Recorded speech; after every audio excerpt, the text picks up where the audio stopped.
Halo, nama saya Yuniko Chandra, NIM 2019-24032. Di sini saya akan mempresentasikan tentang tugas kuis matkul Adbo, yaitu tentang UML diagram. Yang pertama, eh, case saya atau kasus saya adalah sistem penjualan motor. Di sini udah ada use case-nya. Ada 3 aktor, yaitu pembeli, admin, dan juga gudang. Di sini pembeli bisa melakukan daftar, lalu login, lalu selanjutnya pembeli bisa melakukan pesanan, konfirmasi pesanan, dan juga bisa melakukan pembayaran. Di sini admin dia bisa melakukan login, lalu juga bisa membantu dalam melakukan pemesanan, dan juga membuat laporan transaksi. Lalu yang terakhir ada orang gudang atau gudang. Di sini orang gudang akan menerima konfirmasi pesanan, lalu mereka akan melakukan pengiriman.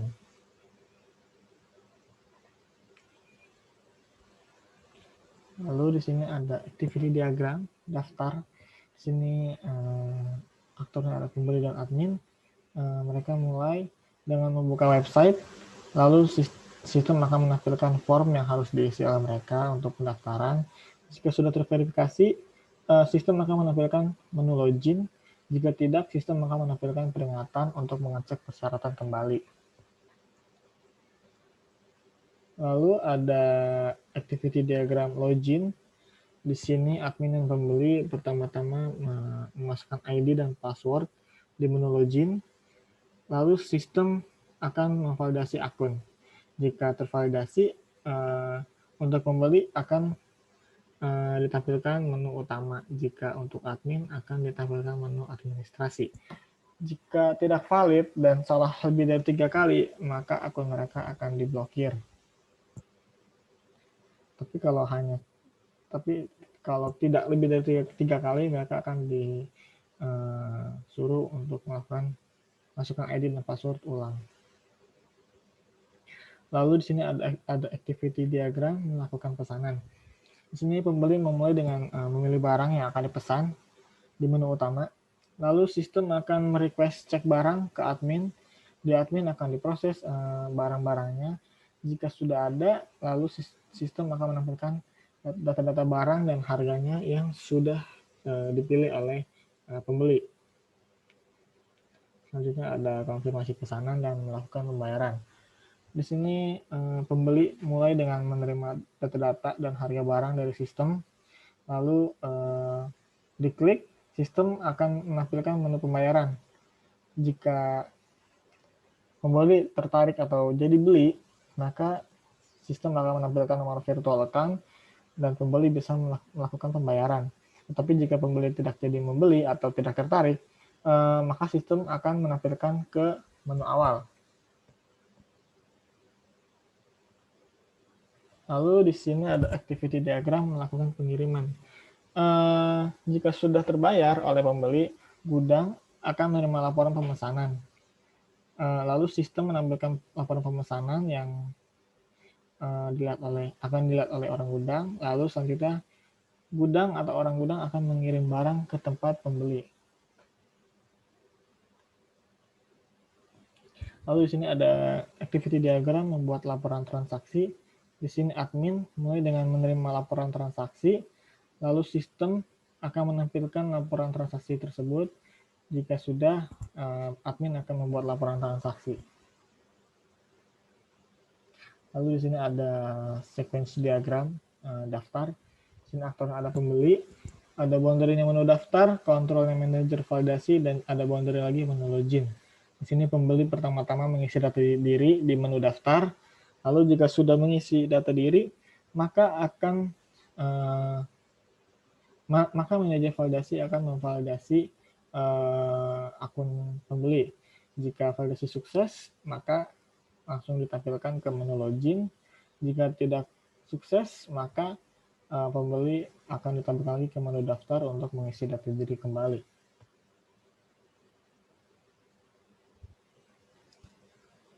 Lalu selanjutnya ada sequence diagram login. Di sini ada pembeli dan admin. Mereka yang mengisi username password di menu login. Lalu selanjutnya manajer validasi akan memvalidasi username dan password mereka.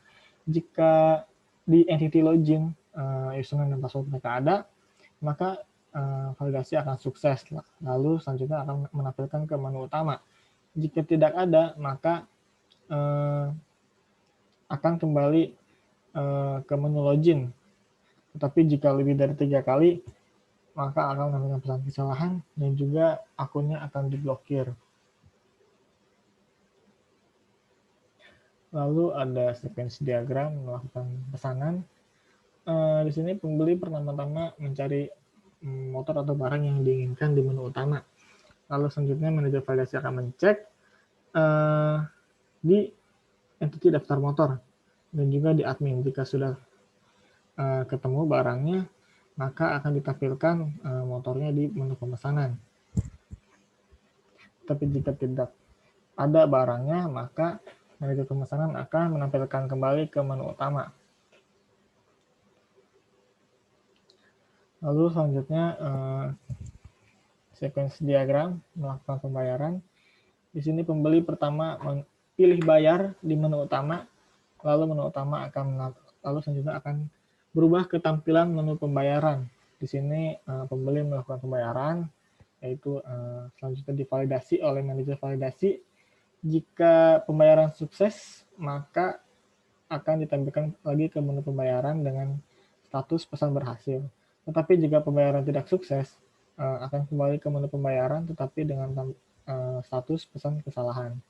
Lalu jika pembayaran sukses, pesanan akan otomatis masuk ke daftar orderan.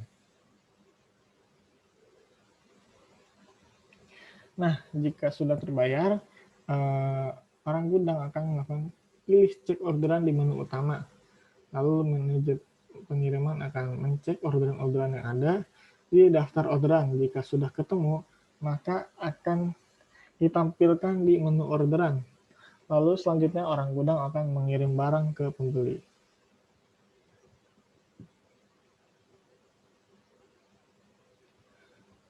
Lalu sini ada sequence diagram membuat laporan transaksi. Di sini aktornya ada admin, boundary-nya ada menu utama, menu laporan, kontrolnya ada manajer laporan, dan juga entity daftar laporan.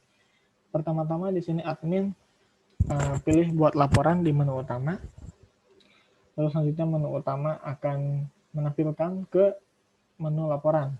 Di menu laporan, admin akan mengisi data-data laporan. Lalu selanjutnya data-data tersebut akan diproses di manajer laporan. Jika sudah berhasil, laporan tersebut akan masuk ke daftar laporan, lalu ditampilkan hasilnya di menu laporan.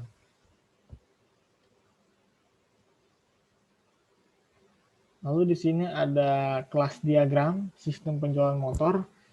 Di sini ada sistemnya. Lalu di sistem mereka punya menu daftar dan menu login. Ini dikelola oleh manajer validasi. Sini ada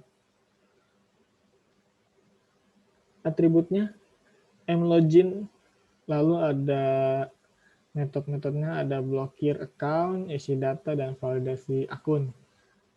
Lalu bisa juga mengakses ke login. Selanjutnya, jika sudah divalidasi di manajer validasi, kita akan menu login. Jika sudah divalidasi juga, kita akan ke menu utama. Di menu utama ada beberapa menu yang bisa dipilih, yaitu ada menu pemesanan, ada menu pembayaran, menu orderan, dan menu laporan. Di menu pemesanan ini, dia akan dikelola oleh kontrol manajer pemesanan, yaitu di sini ada atribut-atributnya, ada harga motor, ada merek motor, ada stok motor dan tipe motor. Lalu metodenya ada lihat daftar motor dan juga ada kembali. Di menu pembayaran ini dikelola oleh manajer pembayaran. Di sini atribut-atributnya ada harga motor dan metode pembayaran. Lalu metodenya ada pilih metode pembayaran dan juga pilih bayar. Lalu di sini ada menu orderan. Ini dikelola oleh manajer pengiriman, yaitu ada metodenya pilih cek orderan. Lalu di sini ada menu laporan, ini dikelola oleh manajer laporan. Di sini ada metodenya, isi data laporan, dan juga update data laporan. Nah, di manajer permasalahan ini punya entity, yaitu daftar motor. Di sini data-data motor semua yang dipunya oleh si penjual ada di sini. Lalu di sini ada entity daftar orderan. Semua orderan-orderan yang masuk ini akan ditampung di sini untuk selanjutnya bisa dilihat oleh orang gudang, dan orang gudang bisa tahu siapa-siapa saja yang memesan dan juga bisa dikirim barangnya ke rumahnya masing-masing. Terus ini ada daftar laporan. Di sini tempat semua laporan-laporan transaksi yang sudah dilaksanakan atau dilakukan ini ditampung di sini. Ya, segitu dulu. Itu tugas saya untuk kuis Adbo. Mohon maaf kalau masih banyak kesalahan. Terima kasih sudah meluangkan waktu ini untuk menonton.